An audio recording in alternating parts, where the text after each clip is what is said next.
Shalom, shalom, bien-aimés, shalom, shalom, la famille en Christ. Je vous salue au nom de Jésus.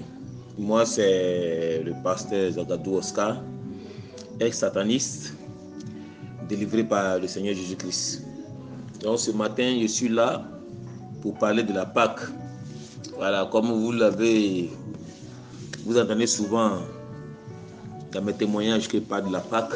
Voilà, ce matin, nous allons parler de la Pâque du Seigneur.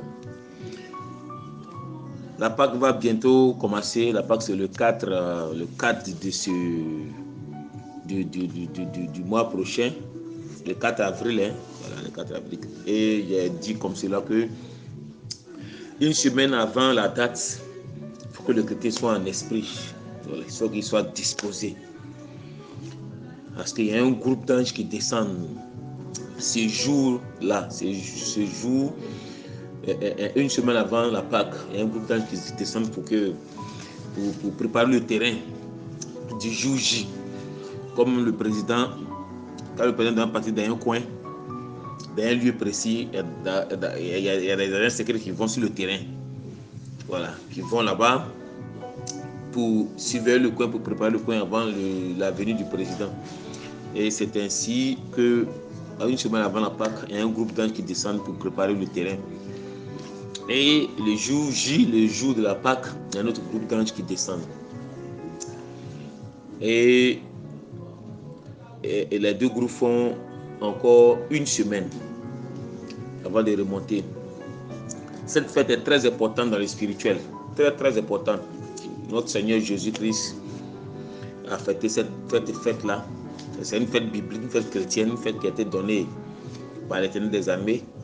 Et si vous vous souvenez bien de la parole de Jésus, il a dit que, après l'avoir fêté avec des disciples, il dit, il s'en va au Père, il s'en va au ciel, il s'en va dans le troisième ciel, dans le royaume de Dieu. Et c'est là-bas, il va fêter cette fête. Il ne va plus fêter ça sur la terre, c'est là-bas, il attend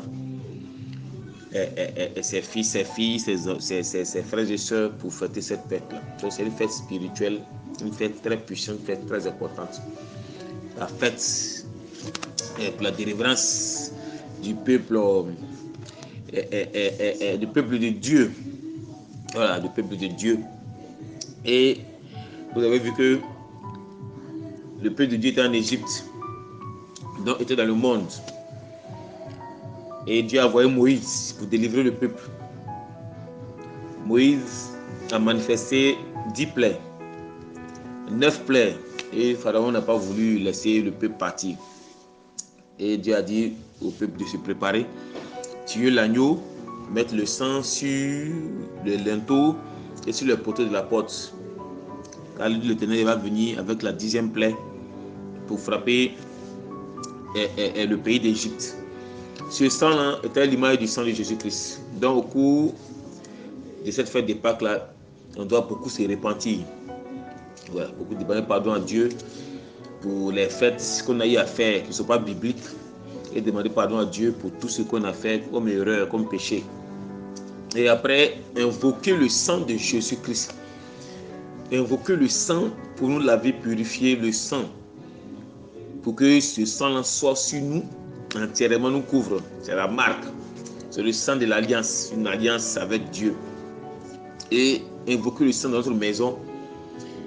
Contrôler, que le sang contrôle la maison. Et c'est là, au cours de la fête de Pâques qu'il y a eu délivrance. Donc il y a délivrance au cours de la fête. Et il y a restauration pour cette fête-là. Donc après avoir invoqué le sang de Jésus-Christ, après avoir prié sincèrement, nous faisons appel maintenant au destructeur. Comme vous le savez, au destructeur. Exode 12, verset 23. Et Hébreux 11, verset 28, je pense bien. Le destructeur est un ange très puissant qui descend rarement sur la terre. Il est aussi appelé exterminateur. Il détruit tout son passage, tout ce qui n'est pas de Dieu. l'extermine tout son passage. Donc les chrétiens utilisent ces passages-là. Voilà, des passages d'Hébreux 11, verset 28 et de Exode 12, verset 23 pour prier, pour envoyer ces passages-là sur la terre, dans le lieu où vous travaillez, dans le monde spirituel, contre tous ceux-là qui parlent contre vous, tous ceux-là qui se sont levés contre vous, afin que l'Éternel les juge, les frappe pour votre délivrance totale. Vous devez être délivré entièrement, pour être libéré entièrement. Donc il vous faut cette arme, ce destructeur, cet exterminateur pour le combat, pour balayer tous sur vos chemins. Parce que là, c'est le temps où vous devez être délivré, le temps où vous devez être libéré, le temps où vous devez être restauré complètement. C'est une fête très importante. Donc, utilisez cette arme pour le combat, pour la délivrance totale. Une semaine avant la Pâque, il y a des visitations pour ceux qui se préparent en esprit. Des visitations terribles. Et Dieu accorde des forces spirituelles à tous ceux-là qui se préparent avant la fête. Dieu accorde des moyens financiers à tous ceux-là qui se préparent avant la fête. Bien aimé, je vous encourage en tout cas au cours de cette période-là à prendre des moments de jeûne. Longtemps, vous avez demandé des choses à Dieu. Longtemps, vous priez devant Dieu. Si vous avez l'occasion au cours de cette période de fête-là, une semaine avant et une semaine après, d'être exaucé. Donc vous allez utiliser ce passage de destructeur pour le combat, pour que le Seigneur vous délivre complètement. Et vous voyez que quand le peuple était délivré, le peuple allait dans le désert. Et après la délivrance, Satan les a poursuivis. Le peuple d'Égypte les a poursuivis. Quand vous êtes délivré complètement, là, le diable ne s'arrête pas. Il continue toujours à vous poursuivre parce que vous avez reçu votre délivrance, vous avez reçu tout, votre mariage, vous avez reçu votre travail, vous avez reçu votre enfantement, vous avez reçu complètement votre guérison. Donc le diable n'est pas content, il va chercher à vous poursuivre. Donc peuple de Dieu, vous allez toujours continuer à prier et vous allez rappeler à Dieu ce passage d'Exode 14, verset 13 à 14. Vous allez rappeler ça à Dieu. Voilà, qui est dit, où on dit, les Égyptiens que vous voyez aujourd'hui, vous ne les plus jamais les voir, car l'Éternel combattra pour vous et vous gardez le silence. Donc vous allez rappeler ce passage-là à Dieu et vous allez toujours continuer à prier et de garder le silence. Et après ça, vous allez encore faire appel à un passage. Un passage pour toujours continuer la prière. Exode 14, verset 24. Où il est dit que Dieu a envoyé la colonne de feu, la colonne de Dieu pour mettre un désordre dans le camp des Égyptiens. Donc un désordre dans le camp. Il faut que vous utilisez toujours ce passage-là pour toujours mettre le désordre chaque jour dans le camp de l'ennemi. Toujours le désordre dans le camp. Toujours le désordre. Il ne faudrait pas qu'ils soient en paix. Il ne faudrait pas qu'ils soient qu'ils se réunissent. Il faut qu'ils soient toujours troublés, toujours paniqués, toujours terrorisés. Donc vous devez envoyer ce passage-là pour toujours mettre le désordre dans le camp, dans votre village maternel, dans votre village paternel, dans le quartier, partout se trouve toujours le désordre. Toujours le désordre. Toujours le désordre. Au nom puissant de Jésus. Et vous allez encore faire appel à un autre passage. Là où quand vous avancez, vous pouvez trouver des obstacles. Et pour que ces obstacles soient balayés, vous allez faire appel au passage. La Bible dit, Moïse a levé son bâton et la mer Rouge a été divisée en deux. Dieu envoya un souffle. Vous allez utiliser ce passage-là aussi pour que le Seigneur envoie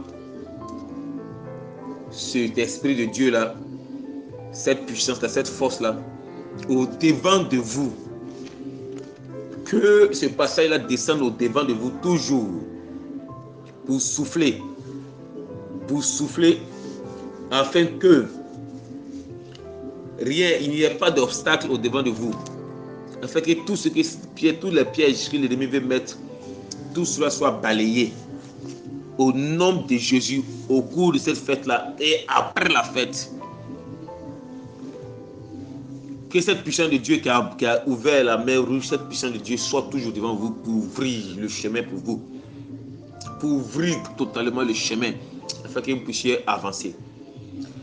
Le diable n'aime pas ces prières et il y a des versets qu'il n'aime pas qu'on utilise pour nos prières au temps de cette période de Pâques là. Il n'aime pas le psaume 24 verset 7 à 10. Oui, c'est un passage de porte, un passage d'ouverture de porte.